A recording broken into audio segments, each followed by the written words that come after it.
Ya está aquí en el estudio Estadio de Conurbania Radio, Fede Grau, director de cine, productor y parte del equipo audiovisual de La Libertad Avanza y el equipo de Javier Milei. Bienvenido.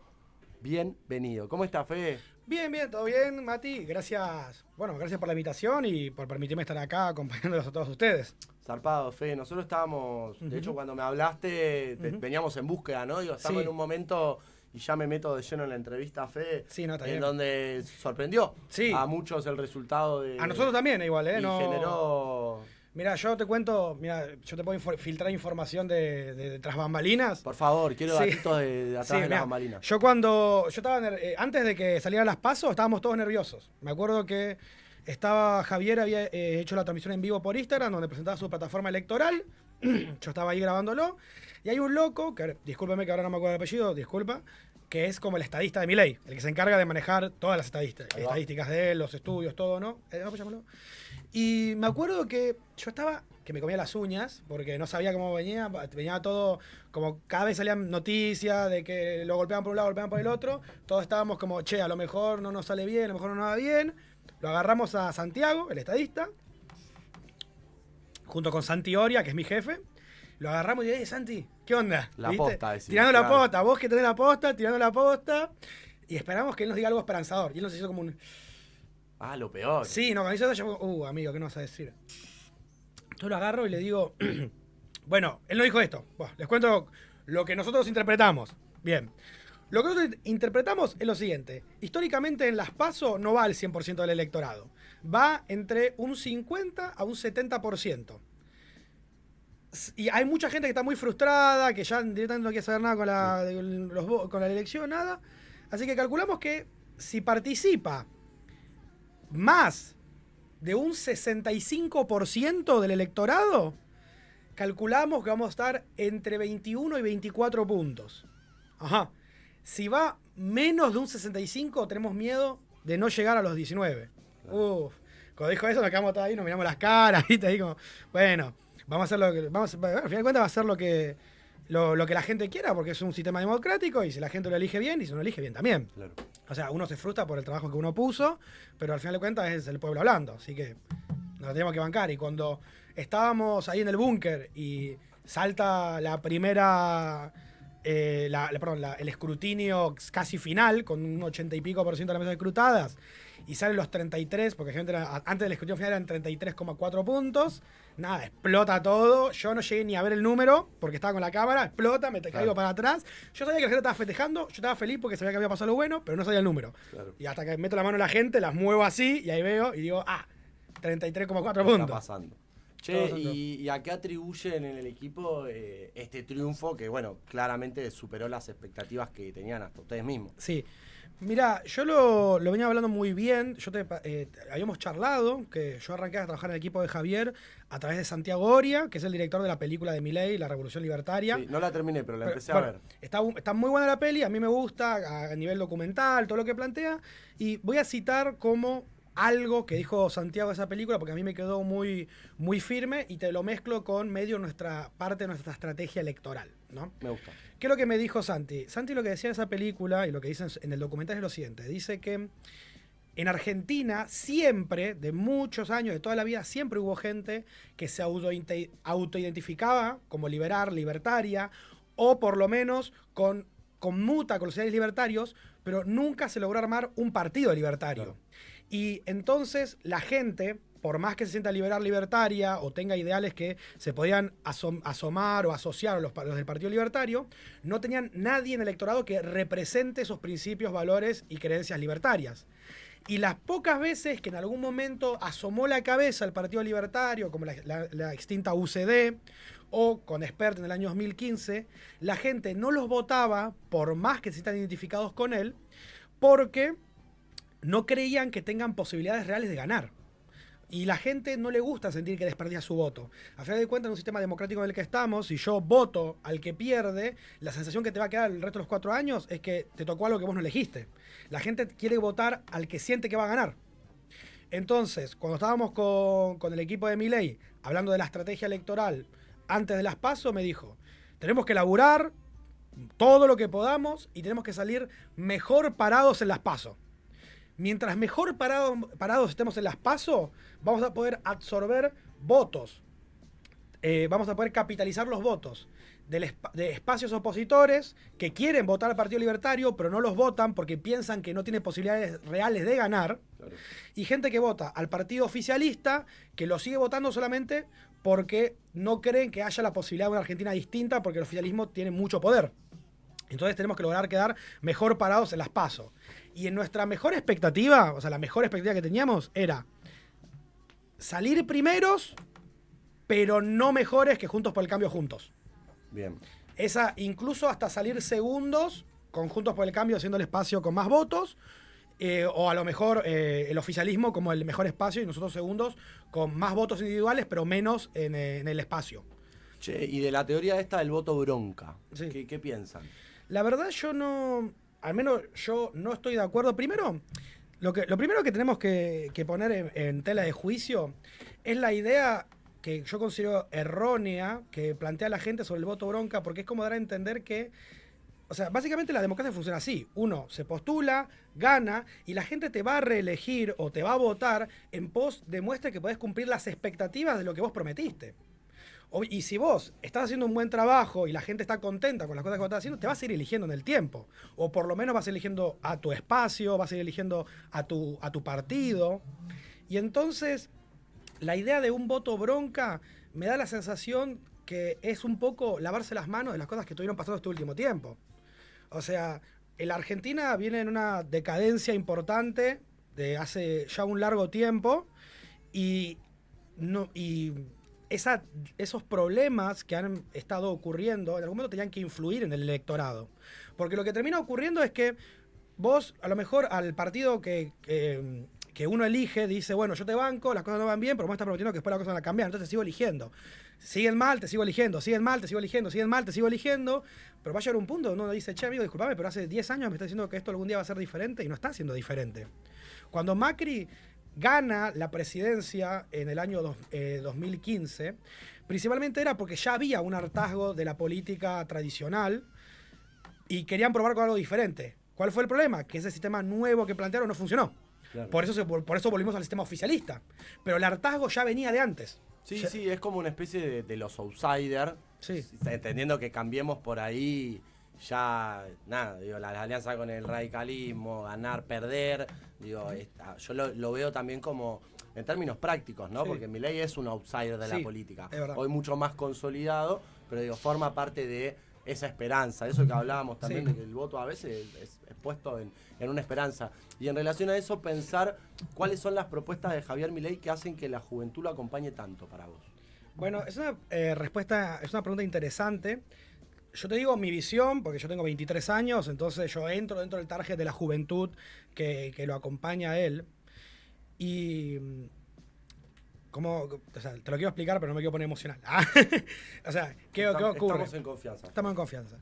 Lo que termina ocurriendo es que Argentina, cada vez que pasa el tiempo, te lo digo yo de mi experiencia personal, te termina generando la sensación de que uno no... Te genera la sensación de que uno no puede hacer una vida plena acá. Yo muchas veces me encontré con la frustración de decir, che, mi viejo a mi edad tenía la vida mucho más armada de la que yo la tengo a mi edad. Y eran otros tiempos, eran otras cosas. Hay muchas veces que el mundo actual para los jóvenes se volvió sumamente complicado.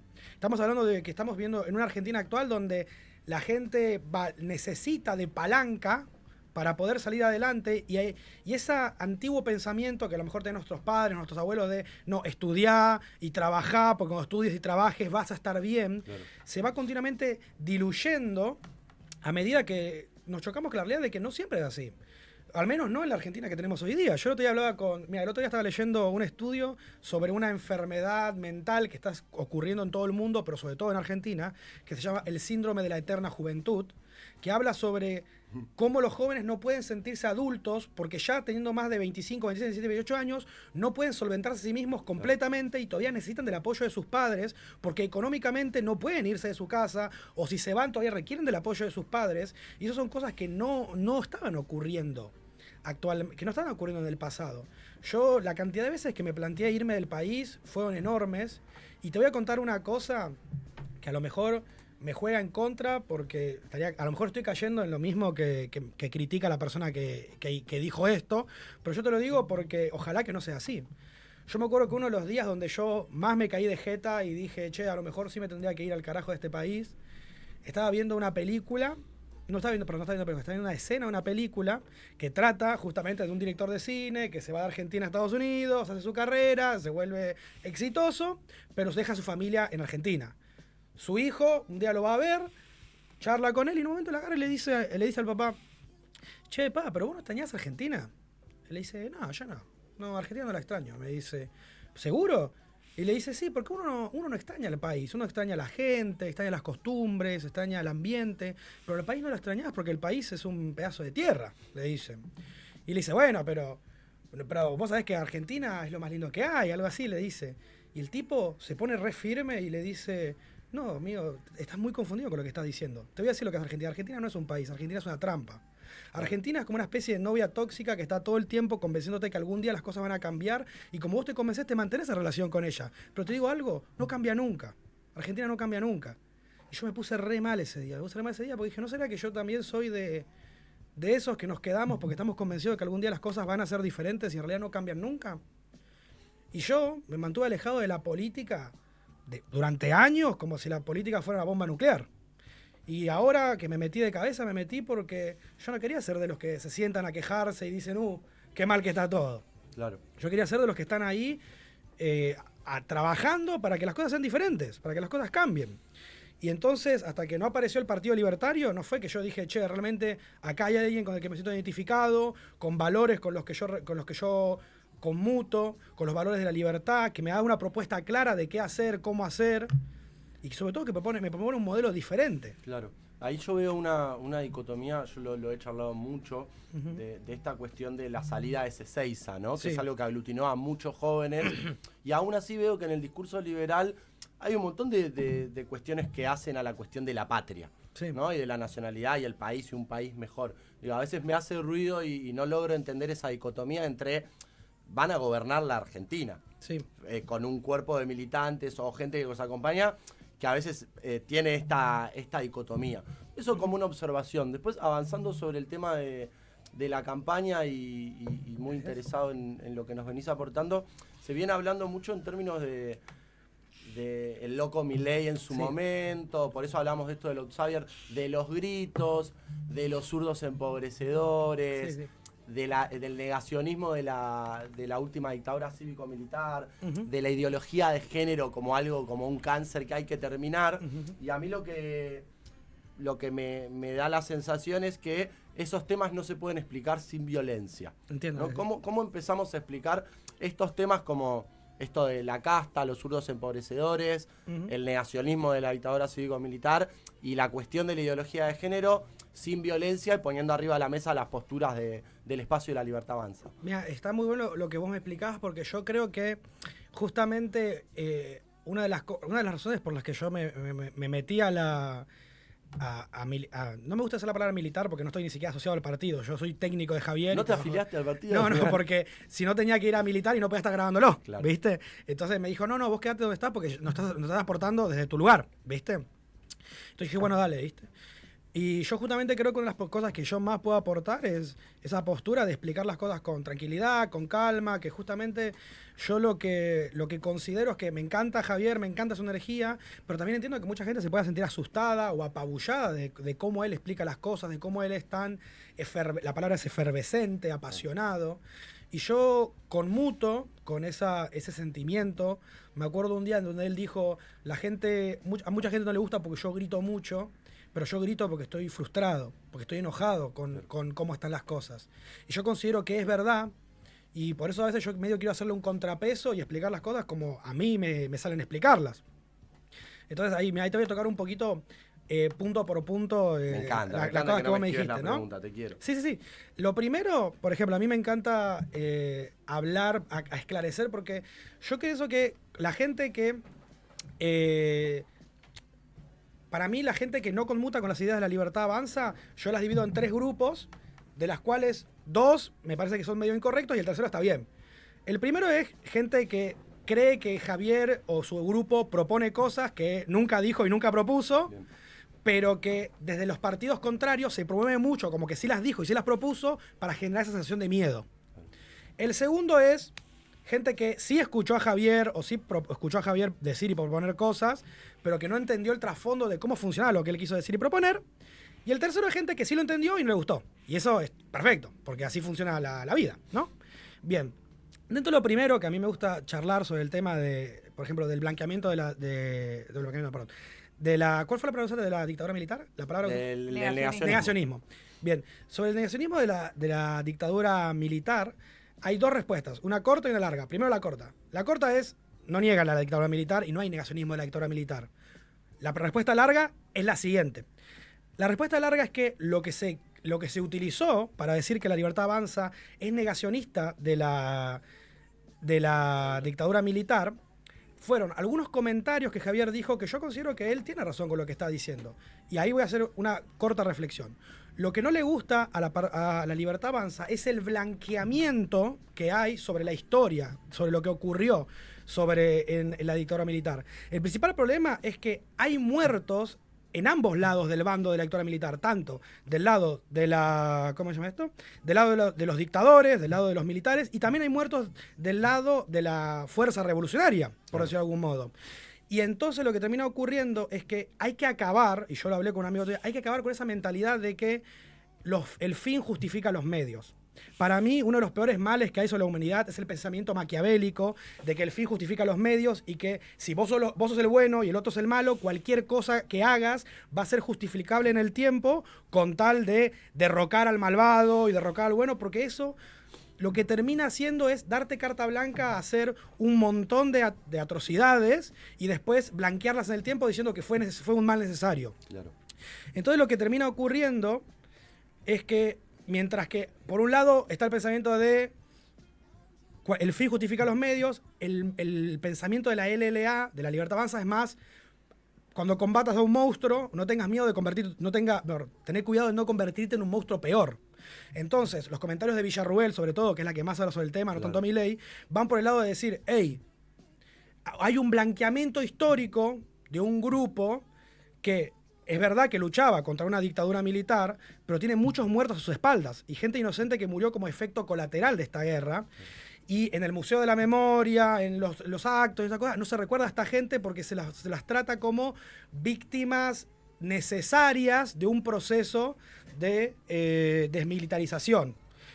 Y el problema, lo que termina ocurriendo es que, más allá de que no estamos de acuerdo con esta postura, hay mucho interés por la política actual sobre muchas personas que formaron parte de estos grupos militares, paramilitares en su momento, de hacer un blanqueamiento de esta parte de la historia, justamente porque no les conviene a su postura política. Claro. Y entonces ahí es donde van los comentarios. Pero justamente vamos a los hechos y a la base. Y esto es muy importante. Y yo siempre le digo, cuando vayan antes de plantear algo que diga un libertario, hay que pasarlo por el filtro de los libertarios. O sea, ¿qué es el movimiento libertario? Y lo dice Javier todo el tiempo y todos los que estamos en la LEA lo sabemos. El movimiento libertario se basa en el respeto irrestricto a las libertades. el respeto irrestricto al proyecto de vida personal de cada ser humano basado en el principio de la no agresión, el respeto a la vida, a la libertad y al libre mercado y a la propiedad privada. Claro. Entonces, obviamente un libertario puro nunca va a estar a favor de un gobierno militar, porque no hay mayor expresión del recorte de las libertades que una dictadura, claro, que te dice cómo pensar, que te dice qué hacer, que te dice con quién te puedes juntar, con quién no te puedes juntar, con quién puedes estar, con quién no puedes estar, a qué hora que puedes salir y a qué hora no puedes salir. Es obvio que va a estar en contra de ello, basándonos en los ideales que nosotros estamos promoviendo. Claro, ahí hay una cuestión que, hablando en términos por ahí de marcos teóricos, ¿no? Digo, por ahí se hace alegoría a la teoría de los dos demonios, que es esto que planteamos, ¿no? Digo, una lucha de igual a igual, cuando en realidad son las fuerzas armadas de un estado militar frente a una población civil. Por eso se le termina dando el rango de dictadura cívico-militar y se reconocen los 30.000 desaparecidos. Pero bueno, digo, son debates que está bueno traerlos porque también hay toda una cuestión de el discurso de los derechos humanos y en realidad nosotros seguimos buscando a pibes que todavía están desaparecidos. Del otro lado, por ahí las bajas las puedes contar, pero en esa historia nosotros lo que tenemos, o por lo menos los gobiernos peronistas y populares, que ahora ese me da el pie para la segunda pregunta, pero no sin antes ir a a una salvedad de esto, ¿no? De la cuestión de que en realidad nosotros los muertos no los podemos contar porque no sabemos los nombres ni dónde están, los tiraron al río. Pero avanzando sobre la pregunta y metiéndome en este lema de Javier Milei que tiene que ver con el respeto irrestricto al otro también, digo, ¿dónde cuadra estos niveles de violencia en el discurso a los zurdos empobrecedores? Eso pasa por dos cuestiones. La primera cuestión, que es súper importante para mí tenerla en cuenta, es que lo que no se habla en público, yo creo que porque es algo complicado, es que la libertad tiene una contracara, y esa contracara es la responsabilidad. Para ser libre uno también tiene que ser responsable. Y entonces dentro de los rangos de la libertad está los rangos de que si uno habla y expresa su opinión, siempre va a estar expuesto a la opinión del otro. Cuando hablamos de los principios de no agresión es, yo no te puedo ir a golpear, no te puedo ir a robar, no te puedo ir a matar, pero si estoy en desacuerdo con tu opinión y me enoja tu opinión, te lo puedo ir a decir yo. Y si vos ahora me decís algo, Mati, y yo te digo, puta Mati, que sos un recontra pelotudo, claro. Vos tenés tu libertad de expresarte y yo también tengo mi libertad de expresarme y decirte las cosas que yo creo al respecto de eso. Y justamente, si yo ahora digo, no, si te enojás y gritás, no puedes hablar, te estoy recordando tu libertad de expresión. Entonces, como nos basamos en los principios de la libertad, uno tiene que entender que, al igual que a Javier Milei le pegan todo el tiempo con las cosas que él dice, también va a ocurrir al otro lado. Si vos decís algo, también te van a pegar con las cosas que vos digas, porque así funciona el equilibrio que hay dentro de la libertad de expresión. Y a muchas veces hay gente que no le gusta y decir, uy, no, es que me gritó y no me gustó. Sí, obvio, a nadie le gusta que le griten o que le digan algo, pero generás en el otro un sentimiento que él te lo quiere expresar. Mientras el otro no venga y te censure o te quiera golpear o te quiera matar o te diga, bueno, ahora a la salida de la radio, Mati, nos agarramos a trompadas, está todo bien dentro de los rangos de lo que nosotros tenemos como libertades personales. Y después, lo segundo que termina ocurriendo, y acá es donde Javier se pone especialmente exacerbado, es con el tema de, como decís, sobre los zurdos empobrecedores, es por una cuestión recontra curiosa, que es lo que justamente a Javier más lo frustra, y lo que más me frustra a mí, y lo que le frustra sobre todo a toda la gente del Partido Libertario. Y esa principal cuestión es el hecho sobre que hay muchos modelos de gobiernos, muchísimos, que les conviene la existencia de la gente de bajos recursos. Les sirve para sus cuestiones políticas. Y a esta gente no les conviene que haya ascenso social. No les conviene. ¿Por qué? Justamente no les conviene porque les sirve para mantenerse en el poder. El mal llamado pobrismo. Exacto. Y esto no me lo estoy inventando yo. Hay muchos de, ¿cómo se llama esto? Archivos de dictadores y de también presidentes con cosas medio raras que tienen comentarios respecto a eso. Y yo te rescato dos que para mí son dos de los más interesantes. A Hugo Chávez, el expresidente de Venezuela, en su momento contaron una historia sobre cómo a él le fueron a presentar un plan de gobierno súper interesante sobre cómo podían reestructurar económicamente a Venezuela. Y mientras el chavo le hablaba, le contaba, decía que Chávez lo frenó y le dijo: disculpame, hermano, pero le dice, vos no estás entendiendo el negocio de la revolución. ¿Cómo el negocio de la revolución? Te cuento, le dice, el negocio de la revolución es mantener al pobre, pero con esperanza. Porque así te siguen votando, te siguen eligiendo. O otro comentario, que te lo pueden buscar en YouTube, de López Obrador. López Obrador tiene un comentario, del presidente de México, que el tipo agarra y dice, viste cómo habla así con la boca medio torcida, él no le agarra y le dice, no, viste, porque al pobre hay que ayudarlo, ¿viste? Porque se muere si no le ayudas. Pero hay que ayudarlo, pero el pobre, cuando vos lo ayudás, te elige y te vota porque está ayudando. Pero cuando deja de ser pobre, se olvida. Se olvida que lo ayudaste y después no te vota más. Entonces hay que ayudarlo, pero con cuidado, dice él, ¿no? Entonces, termina ocurriendo que es un simple hecho de lógica. Si yo...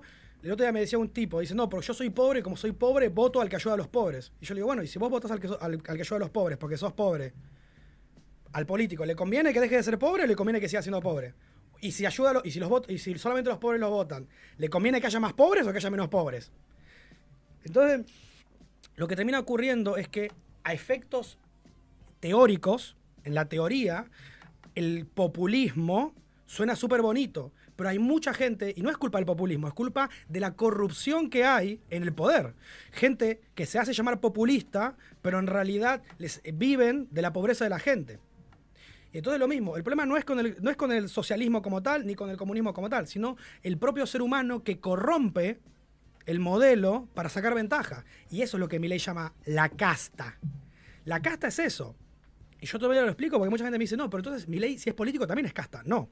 La casta es la persona que tiene una posición de poder por encima de los demás y que aparte tiene poder de decisión sobre cuestiones de tu vida y que sabe que por más que te haga pasar 20.000 penurias, él nunca va a tener que pasar por esas cosas. Y yo se lo decía el otro día en una reunión con los chicos de la Juventud Libertaria, yo les decía, porque el chabón este te pone un cepo al dólar, pero después él compra los dólares afuera. O sea, el tipo este no, porque las calles están destruidas. A muchos políticos no les importa si las calles están destruidas, si los hospitales están en mal estado, si las escuelas se caen a pedazos, no les importa porque llevan a sus hijos a escuelas privadas, porque atienden en hospitales privados, porque viven en barrios cerrados. Esa gente está súper desconectada del ciudadano a pie. Y mientras esté desconectada del ciudadano a pie, no les importa las penurias que tengan que pasar. Solo les importa que cuando llegues a la urna le des su voto. Y por ejemplo, ahí te digo porque me salté un solo puntito, pero porque justo me hizo la pregunta. Con el tema de la ideología de género, me parece re interesante. Ya que lo salteamos, sí, lo mechamos con aborto también. Sí, lo mecho con aborto. Yo te quiero preguntar algo. Sí, pregúntame. ¿Cómo estás? Pará, me hago como que lo estamos conociendo. Sí, ahora, dale, pero está bien. No nos conocimos afuera del lío. No, algo que venía pensando con esto que decías vos de los principios de la libertad y el no limitar al otro y demás. A mí hay algo que no termino de comprender como algo que, si no me equivoco, fue hace pocas semanas que decía Villarroel respecto a el matrimonio igualitario, como el estar en contra de eso, el estar en contra de la ESI, algo que dijo también Ramiro Marra, o el tema de quitar el aborto, ¿no? Que a mí hay algo que no me termina de cerrar ahí porque digo, como tenemos libertad de decisión, porque mismo toda la militancia que tuvo que ver para conseguir el derecho al aborto tuvo que ver con la libertad de decidir sobre nuestros cuerpos. Entonces, como coartar eso no vendría a ser coartar una libertad. Hay una cuestión ahí, no sé, pro vida que tiene que ver con una cuestión católica, como de dónde viene esa cosa de algunas libertades para algunos y para otras, principalmente porque hay como una cuestión ahí con el tema de la ideología de género muy puntual, con las mujeres y las disidencias, que es como que no se simpatiza mucho, parece. Como que es eso lo que no termino de comprender. El hecho del principio de la libertad y no coartar al otro de tomar una decisión, pero que las mujeres no puedan decidir, o las personas gestantes no puedan decidir sobre gestar o no gestar. Sí, no, es muy bueno que sí, porque justamente yo ya venía pensando en eso. Primero considero que comparto muchas ideas tuyas y ahí voy a contar sobre qué ocurre en la interna de la LLA, porque hay una interna con eso. Ahí vamos a charlar sobre eso. Primero, el tema sobre que Milei o Villarroel están en contra del matrimonio igualitario no es verdad. Buscar la entrevista completa porque hubo un tema sobre que recortaron la entrevista de Villarroel para hacerla quedar como dijo algo que no dijo. Lo que ella dijo, que le preguntaron si ella consideraba que el matrimonio igualitario era una conquista importante de la militancia de izquierdas. A lo que ella respondió que no pensaba que lo fuera porque ya de antes, esto yo no lo sabía, pero ya antes existía la unión civil entre personas del mismo sexo, pero no se llamaba matrimonio. Y sobre todo que el mundo ya venía virando para ahí antes de que llegara los gobiernos de la lista celeste, por decirlo de algún modo, y lo que ella siente fue que se apoderaron de una victoria que ya iba a venir eventualmente sola y que no necesitaba una militancia previa, porque ya había muchos registros en el mundo de que el mundo estaba virando para ahí. Entonces iba a pasar inevitablemente. Entonces, y luego en la misma entrevista le preguntaron, ¿pero vos pensás que está mal que dos personas gay? No, dijo, si dos personas se aman, que se amen, si se quieren juntar y no sé qué. Y le dijeron, ¿pero estás en contra del matrimonio igualitario? Y la respuesta de ella fue, yo estoy en contra del matrimonio en general, porque ella no se casaría.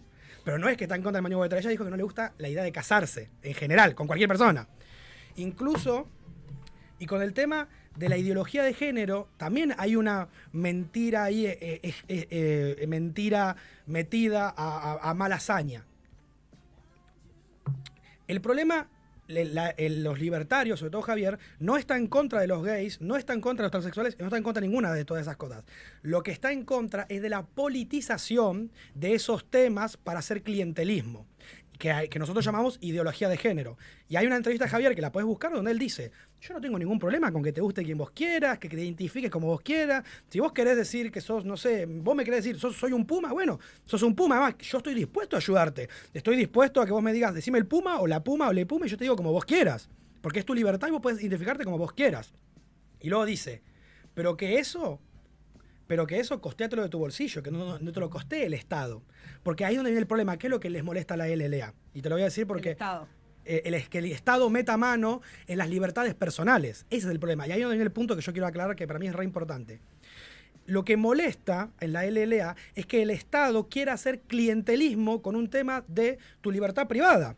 Porque esta gente que ahora está en el Estado son los mismos fachos que hace 10 años te decían que eras un enfermo por ser homosexual, pero ahora, como eso vende, se pintan de la cara de rosa y se ponen la banderita en el logo y te quieren vender que ellos están a favor tuyo. Y te hacen clientelismo. ¿Qué es clientelismo? Decirte, hace 10 años te decían que eras un enfermo, pero ahora te dicen, no, amigo, votame porque yo estoy a favor tuyo. Y si me votás, ¿y qué es lo que, por ejemplo, no les parece? Ella dijo que si vos sos transexual, que tengas que... si vos te querés hacer la operación, que la operación te la pague el Estado, que si vos necesitas hormonas, que las hormonas te la pague el Estado. ¿Y por qué no están a favor de estas cosas? Por dos motivos. El primero, porque es aumentar el déficit fiscal. O sea, ya estamos por el suelo con el déficit fiscal y aumentarlo, pero ahí viene el punto, aumentarlo para hacer clientelismo, para sumar votos. Porque esta gente te quiere vender que está a favor de tus derechos LGBT, pero no está a favor de tus derechos LGBT. Está a favor de que los votes. Y van a hacer cualquier cosa para que los votes y los sigas votando. Y te quieren vender que es así. Entonces Milei dijo, haz lo que quieras con tu vida privada. Pero si vos vas a necesitar algo de dinero para eso, costátelo vos de tu bolsillo, porque es para vos, para tu vida. Y no compres el cuento de estos tipos que hace 10 años te criticaban y ahora te están diciendo que están de tu lado. Eso es lo que molesta. El clientelismo a través de la ideología de género. Ahora, con respecto al tema del aborto, para mí es un tema picante y yo lo quiero tratar acá. Está bueno, está bueno. Digamos, voy a hablar un momentito de la grieta libertaria. ¿Estás cómodo? Sí, sí. ¿Estamos cómodos? Sí, voy a hablar un momentito sobre la grieta libertaria. ¿Qué ocurre? El Partido Libertario nunca se pudo conformar en sí mismo como un partido fuerte hasta hace pocos años, porque los libertarios continuamente nos pasábamos entre nosotros el libertariómetro. ¿Qué es esto? Es decir, yo soy más libertario... A los peronistas nos pasa también sí. igual el peronómetro. Exacto, le decimos, yo soy más libertario que vos porque yo estoy a favor de esto y vos estás a favor de esto otro. Y vos, y así, y entre pelea y pelea, nunca se lograba conformar el Partido Libertario. Lo que termina ocurriendo es que en un momento dijimos, che, necesitamos conformar el Partido Libertario en un momento y aunque no estemos de acuerdo en todo y en todos, necesitamos ponernos de acuerdo para poder trabajar juntos. Ahora, la grieta con respecto al tema del aborto funciona por la siguiente manera. Es una cuestión de opiniones y una cuestión de ideologías. Digamos que hay dos corrientes libertarias. La primera corriente libertaria es la gente que considera que el ciudadano y la vida se forma desde la concepción.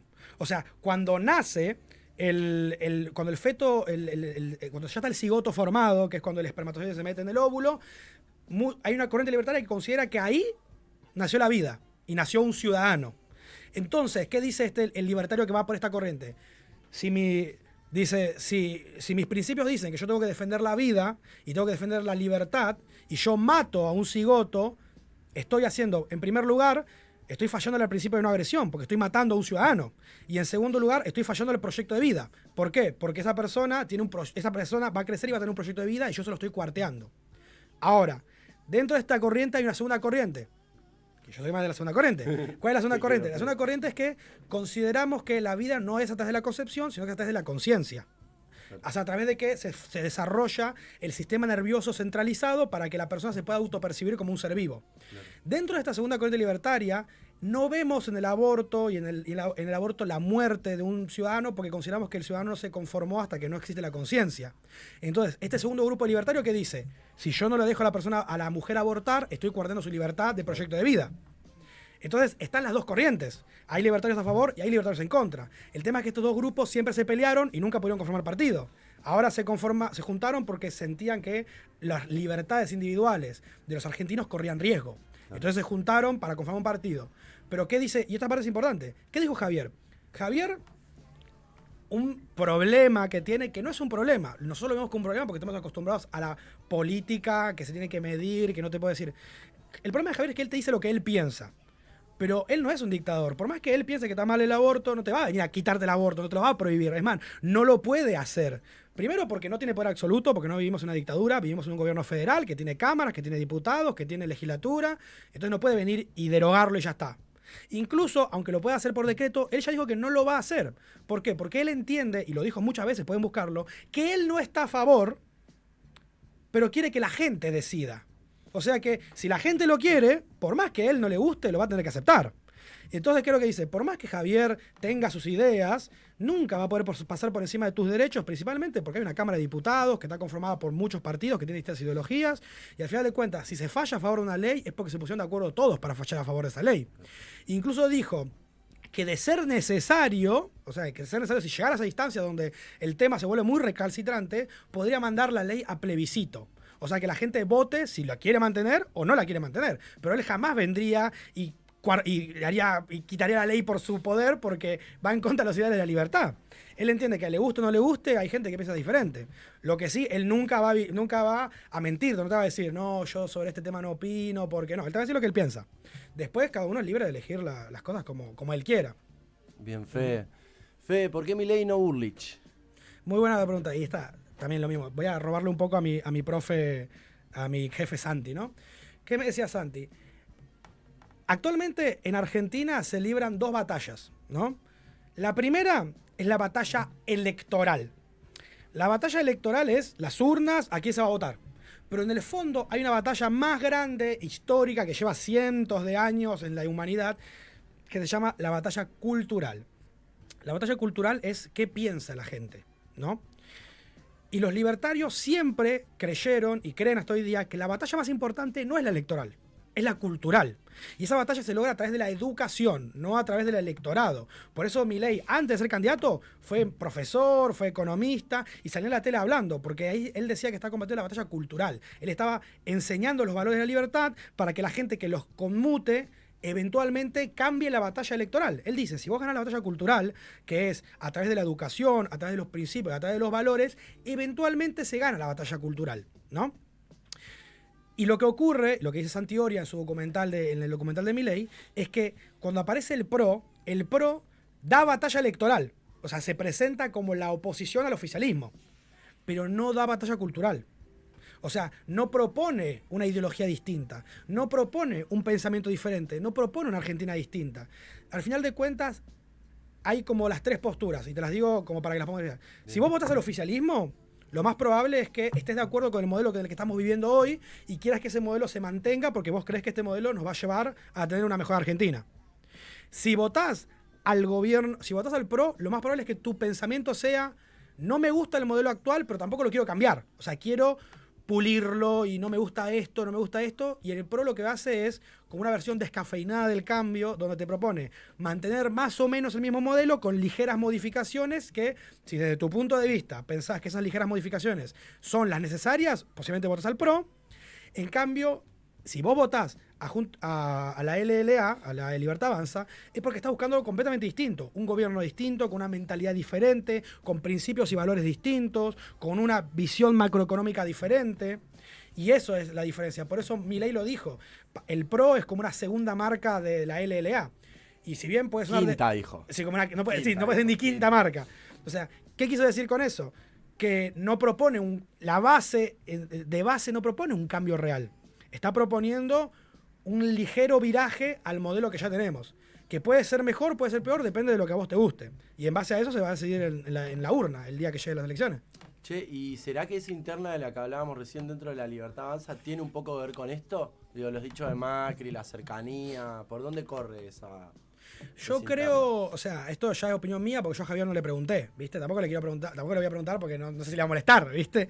Pero yo lo que calculo, y él lo dijo muy bien Milei en su momento, y es que dijo que el PRO era un proyecto fallido desde el inicio porque en su deseo de ganar la batalla electoral se le metieron muchos infiltrados al equipo. O sea, gente que no tiene la misma mentalidad, que no tiene la misma visión. Lo que ocurre en la LLA es que todos tiran todos tiran para el mismo lado. Podemos no discernir en todo al 100%, pero la visión macro es más o menos la misma. Comemos la misma, nos apoyamos, y yo no piso a Milei, y Milei no pisa a Marra, y Marra no la pisa a Villarroel, porque todos tenemos más o menos la misma visión. Mientras todos tengamos más o menos la misma visión, siempre vamos a tirar por el mismo lado, y nos vamos a asegurar de que el modelo que estamos preparando salga adelante. En cambio, lo que ocurrió con el modelo del PRO es que en su deseo de armar una coalición fuerte, se le metieron radicales, peronistas, antimasistas, se metió de todo, y entonces tenés un grupo que tira para un lado, un grupo que tira para otro, un grupo que tira para otro. Al final de cuentas, terminabas con un modelo de país que no pudo ser diferente o no pudo ser lo suficientemente diferente porque no tenían la misma visión y además no pudiendo llegar a una reelección. Y entonces, ¿qué es lo que dijo él muchas veces? Al único que rescato de ese movimiento es a Macri. Porque él lo conoce en lo personal y siente que él tuvo buenas intenciones, pero el modelo no funcionó porque no tiraban para el mismo lado. Por eso hay una cercanía con él. Y prueba de esta división ideológica que había en el PRO fue las internas que tuvieron, que prácticamente los mataron. Sí, de hecho se dijo que ya está la elección de los moderados afuera, ¿no? Sí. Estamos yendo a los extremos. Y hablando de los extremos, digo, hay una pregunta que a mí me interesa mucho, Sí. que es que esta cuestión del la fascinación que tiene Javier con Cavallo, con Menem, con la dolarización, con la privatización de empresas públicas. ¿Qué onda con eso?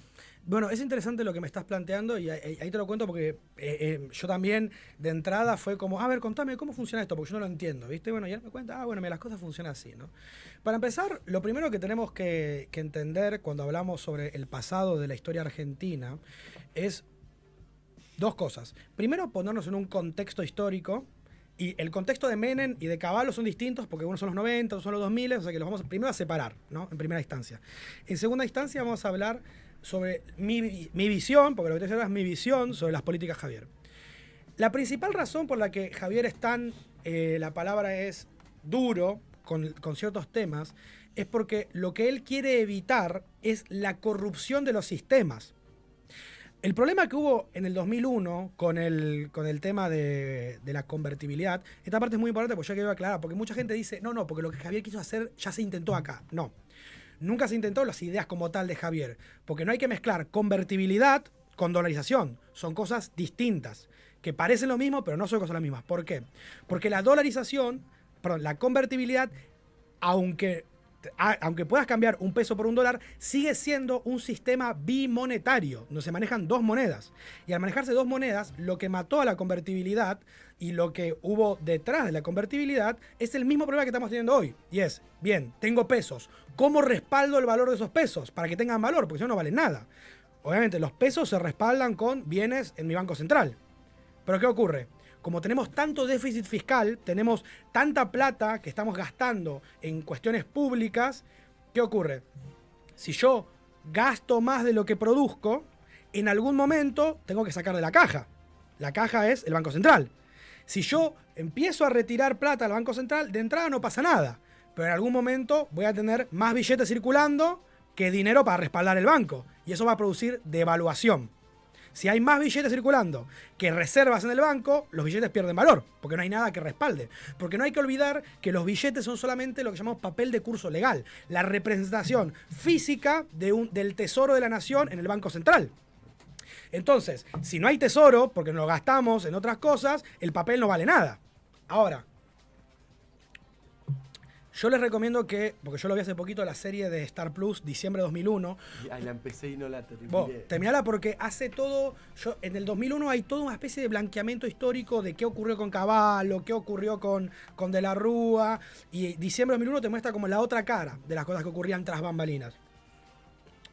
Y en resumidas cuentas, lo que terminó ocurriendo durante la convertibilidad en el 2001 es el mismo problema que tenemos hoy, solamente que querían buscar la salida fácil porque todavía manejábamos un sistema bimonetario. Básicamente necesitábamos más dinero para cubrir nuestros gastos fiscales. No podían imprimir dinero porque por la ley de convertibilidad no podían imprimir pesos si no tenían dólares para respaldar esos pesos. Y el debate era, ¿salimos o no salimos de la convertibilidad? Si nos salimos de la convertibilidad, a lo mejor un peso de golpe vale un dólar de golpe vale 2 pesos. Y de entrada no hay problema. ¿Pero cuál es el problema? ¿Qué hacemos con la gente que ahorró en dólares? Que de golpe perdió la mitad de su poder adquisitivo. Entonces, ¿qué dijo Cavallo? Bueno, vamos a ir al FMI, vamos a conseguir un blindaje de dólares para poder imprimir billete y poder solventar nuestro gasto del Estado con impresión. Pero no podemos imprimir si no tenemos respaldo de dólares, porque estamos en la convertibilidad. Ahora, lo que termina ocurriendo eso es que ciertos actores de la política, por eso digo, mirad de la serie, intervinieron con el FMI, intervinieron con el gobierno de Estados Unidos, intervinieron con muchos fondos internacionales importantes, diciéndole que no le bajen dinero a Cavallo porque era un boludo que no sabía cómo pagarlo y nada. Y eso terminó eventualmente en que Cavallo dijo, bueno, ¿cómo podemos hacer para mantener nuestras reservas? Y ahí se le ocurrió la idea, que en su momento sonaba bien, pero fue un desastre, decir, bueno, la gente no puede sacar más de cierta cantidad de dólares para mantener las reservas. Y ahí explotó toda la mierda. Pero el modelo de Javier es distinto, porque al no manejar un sistema de bimonetarismo, sino de una sola moneda, que es el dólar, nunca te preocupás de respaldar la moneda porque no hay moneda que respaldar. Tu moneda ya es la moneda que está respaldando. Entonces, de entrada, no puede haber un problema de inflación, porque la moneda que respalda la moneda es sí misma, entonces por eso no hay ningún problema. Y en segundo lugar, se corta el tema de la impresión de billetes, porque mientras el Estado pueda imprimir billetes para cubrir sus gastos fiscales, van a seguir haciéndolo porque todavía no encuentran una forma de salirse de esos gastos estatales. Entonces, muchas de las políticas de Javier, por más que sean alocadas, tienen una razón de fondo. Y esa razón es que el día que él no esté, porque eventualmente se va a ir o va a morir o lo que sea, que no se pueda volver a un modelo que empobreció a la Argentina. Si Javier hubiera dicho, no, volvamos a la convertibilidad, lo que hubiera ocurrido es que el día que él no está o no está la LLA, cualquiera puede decir, no, imprimamos billetes, nos salimos de la convertibilidad y volvemos a tener inflación. Con la dolarización eso no ocurre. ¿Por qué? Porque no hay banco central, porque tu banco central es el Banco de los Estados Unidos, por ende tenés dólares, no se puede imprimir. Y entonces nos encontramos con el segundo problema. Si no puedes imprimir billetes para solventar tus gastos, tenés dos formas de solventar tus gastos. O recaudás más dinero de los impuestos o tomás deuda. Entonces, ¿qué es lo que termina ocurriendo? Que de estos dos sistemas, el primero está mal planteado, porque es muy interesante esto. Después, yo si tuviera una pizarra se los dibujo, pero no tengo una pizarra. Le dibujo un eje cartesiano, pero los economistas demostraron con el paso del tiempo que si vos aumentás los impuestos, en realidad recaudás menos plata. Parece loco, porque uno diría, no, si tenés más impuestos, recaudás más. No, si tenés más impuestos, recaudás menos. Porque la gente trabaja en blanco y declara sus impuestos en base a que los consideren justos. Si vos tenés un sistema con demasiada presión fiscal, la gente se empieza a salir del sistema en blanco, empieza a comprar dólares en las cuevas, empieza a trabajar en negro, empieza a dejar de contratar o contrata en negro y se te empieza a ir todo el dinero al mercado negro. Porque es demasiada presión fiscal y la gente no se puede mantener. Ni siquiera la gente que trabaja en relación de dependencia, porque tenés que pagar las cargas sociales. Claro. Entonces, lo que termina produciendo es que más impuestos, más presión, la gente se pasa al mercado negro. Entonces, lo que dice Javier es, actualmente en Argentina tenemos 180 impuestos que generan una presión fiscal, en algunos casos, si tú eres una persona con muy buen negocio, del 51%, o sea que gana más el Estado de tu trabajo que vos de tu trabajo, y en los casos del campo hasta del 66-70%. Es una bestialidad. Y él lo que está diciendo es que al reducir los 172 impuestos que tenemos a 10, pero 10 bien hechos, reduciendo la presión fiscal, pasándola del 70% y el 51% para el caso de los monotributistas y los en relación de dependencia y eso, a un modelo que esté entre el 20 y el 30, va a producir un aumento del dinero que entra al banco, a las reservas del Estado. ¿Por qué? Porque mucha gente se va a empezar a pasar al modelo en blanco, porque ahora sí les conviene. Claro. Y también va a terminar produciendo que mucha gente que tiene dólares abajo de la cama, los saque de abajo de la cama y los meta al sistema en blanco. ¿Por qué? Porque vamos a empezar porque se saca los cepos, se unifican los tipos de cambio y los dólares que andan dando vueltas, que están fuera del sistema en blanco, porque los tenés abajo de la cama o los tenés en algún lugar, entran al mercado y producen un aumento de las arcas del Estado. Pero para que la gente, por voluntad propia, meta su dinero en el banco y deje de trabajar en negro y empiece a trabajar en blanco, y el empleador deje de emplear en negro y empiece a emplear en blanco, tiene que tener un incentivo, una carga fiscal que no lo esté matando, que no esté pisando, y el empleado pasa que dice a lo mejor, che, me están cobrando 200 lucas, si me blanquean, tengo seguro, tengo esto, tengo lo otro, pero paso a cobrar 150. No me conviene, prefiero trabajar en negro. O sea, tiene que haber un incentivo por ese lado. Entonces Javier propuso la forma correcta de resolver los problemas del Estado, que son recortando el gasto fiscal, pero recortándolo donde sabe que hay que recortarlo y no recortando en las cosas. Porque hay mucha gente que anda diciendo, no, porque Javier quiere privatizar la educación. No. Javier no quiere privatizar la educación y no quiere privatizar la salud y no quiere privatizar ninguna de esas cosas. Él lo que propone es un sistema de algo que se llama inversión de carga fiscal. Esta parte la quiero aclarar porque ahí yo estoy respondiendo a la parte de la privatización, ¿viste? No te lo dije, pero ya estamos yendo a la privatización. ¿Qué es la inversión de la carga fiscal? Funciona de la siguiente forma, ¿no? El sistema que tenemos ahora se llama subsidio a la oferta. ¿Qué significa esto? Yo le pago a la escuela y le pago al hospital antes de que vos vayas, para que cuando vos vayas te atienda gratis. ¿Cuál es el problema de este sistema? Dos problemas. El primer problema de este sistema es que el dinero que yo te bajo es fijo. Yo te bajo una cierta cantidad y más de esto no te bajo. Y si te quedaste corto y después no podés comprar una máquina de resonancia, no podés comprar un yeso, o si es una escuela no podés arreglar la puerta o no podés hacer nada, te jodés porque es la cantidad que te bajé y ya está. Ese es el primer problema. El segundo problema es que se presta a la malversación de fondos. ¿Y qué es lo que pasa? Y yo que vengo de familia de docentes te digo que pasa mucho. Escuelas que reciben una cantidad de dinero del Estado y de golpe esa plata no está más o se gasta en otra cosa. Se presta a la malversación de fondos. Lo que Javier dijo es, invertamos la carga fiscal, en vez de bajar la plata a la escuela, se la bajamos a la gente. Y él lo dijo en su vivo, a través de un sistema de vouchers, que no es que te van a dar un papel que dice válido por una escuela, no.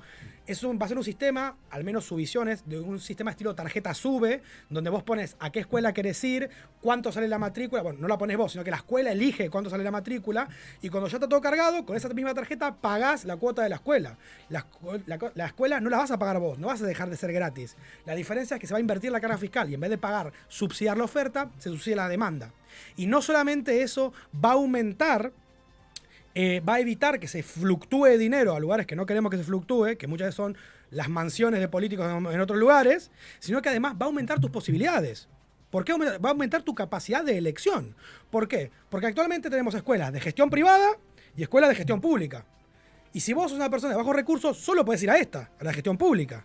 En cambio, con el sistema de vouchers, vos podés ir a la gestión pública o podés ir a la gestión privada. Porque vos no estás obligado a elegir en base a cuál está subsidiada y cuál no.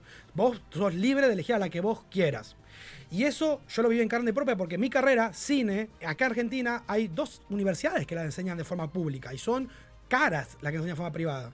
Si el sistema de vouchers hubiera estado acá desde el principio, yo podría haber ido a estudiar a la FUC, podría haber estudiado al ISEC o al SIC, que son universidades muy costosas, claro, pero en su momento no pude porque eran muy caras, pero con un sistema de vouchers sí podría. Eso es lo primero. Javier no quiere privatizar la educación, lo que quiere hacer es la inversión de la carga fiscal. Las escuelas van a seguir siendo de gestión pública o de gestión privada, si ya lo eran de antemano. La diferencia es que en vez de costear a la escuela y la escuela te enseña gratis, que no es gratis, sino que le pagan de antemano, el alumno va a pagar su matrícula a través del sistema de asistencia social de los vouchers. Y después lo mismo ocurre en la salud.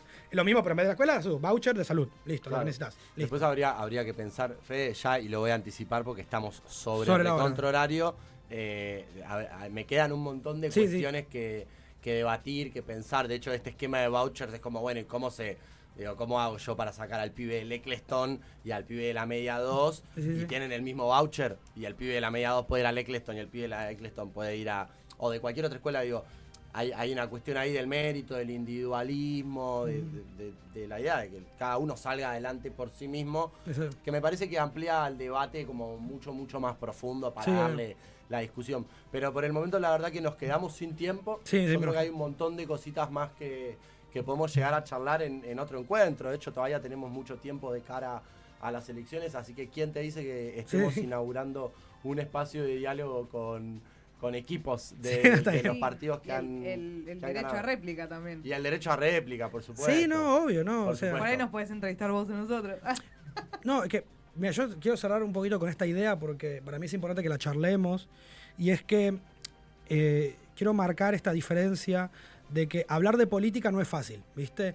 Y no es fácil si la otra persona es una persona cerrada, sobre todo. Claro. Para mí, para hablar bien de política, tenés que hablar con una persona que sea abierta, que esté dispuesta al diálogo, que esté dispuesta a varias cosas.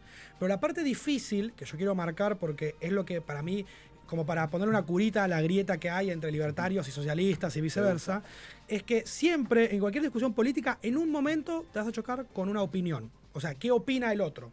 Hay cosas que se pueden contar, cosas que se pueden medir. Me puedes decir, no, porque este gobierno hizo tantas escuelas, tuvo tantos ingresos en el campo, todo. Esas se pueden contar y se pueden medir y pueden valer más o menos en base a tu criterio. Pero siempre, inevitablemente, en algún momento vas a chocar con una opinión. Cuando choques con una opinión, no hay forma de decir al otro que está equivocado, porque básicamente es su opinión. Entonces, lo que termina ocurriendo muchas veces es que el liberalismo está de este lado, el socialismo está de este otro, y ambos buscan lo mismo, que es el bienestar de la gente a la que están gobernando. Pero lo buscan con visiones distintas. Y como tienen visiones distintas, el liberalismo le parece una aberración lo que hace el socialismo, y al socialismo le parece una aberración lo que hace el liberalismo. pero al final de cuentas es una cuestión de opinión. ¿Y cuál es esa visión? El liberalismo lo que valora por encima de todo es la libertad individual. Y el socialismo lo que valora por encima de todo es el bienestar común, por decirlo de algún modo, ¿no? Entonces, yo siempre me gusta este ejemplo. Desde una visión libertaria, que te pongan una multa por usar cinturón de seguridad, es una boludez. ¿Por qué? Porque vos el cinturón lo tenés que usar para vos, para tu vida. Porque vos tenés que entender que te proteja a vos, que proteja a tu familia, que proteja a tus hijos, que protege tu vida. En cambio, el socialismo que dice, no, si no lo obligo, mucha gente no lo va a hacer y mucha gente va a morir por eso. Entonces lo tengo que obligar.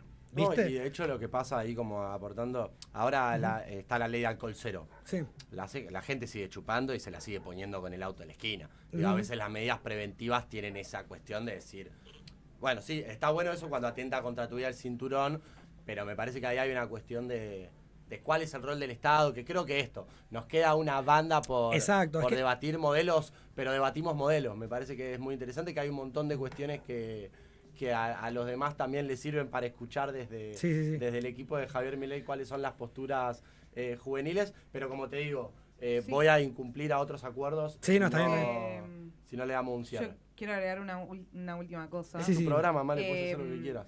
No, creo que discutimos modelos y también discutimos un poco interpretaciones históricas, ¿no? Sí, también. Porque hay algo con lo que yo me quedé carburando en mi cabeza, que por ahí no necesariamente es para retomar en esta entrevista, por ahí es más una charla fuera del aire, pero esto que vos dijiste de la interpretación de Villarruel respecto al matrimonio igualitario, o sea, yo me quedé con eso, porque hay algo de, o sea, una y otra vez vos traes esto de que ustedes tienen esta interpretación de que hay un blanqueamiento de ciertos momentos históricos, y al mismo tiempo una propuesta que traen o que trae esta candidata de su partido es negar el rol de la militancia y el rol de la organización popular a la hora de la conquista de un derecho.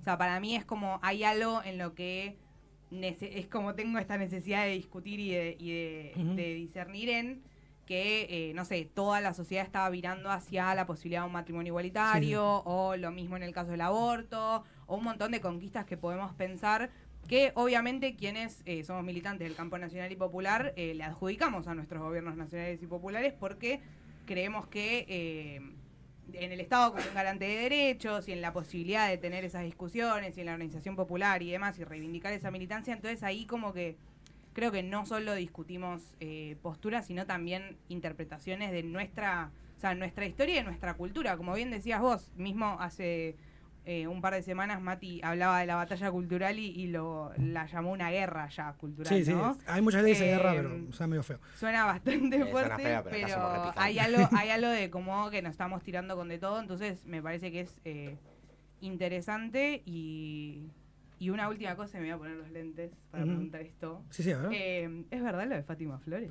¿Sabes que me lo preguntó todo el mundo? Me lo preguntó todo el mundo y... Quiero que sí.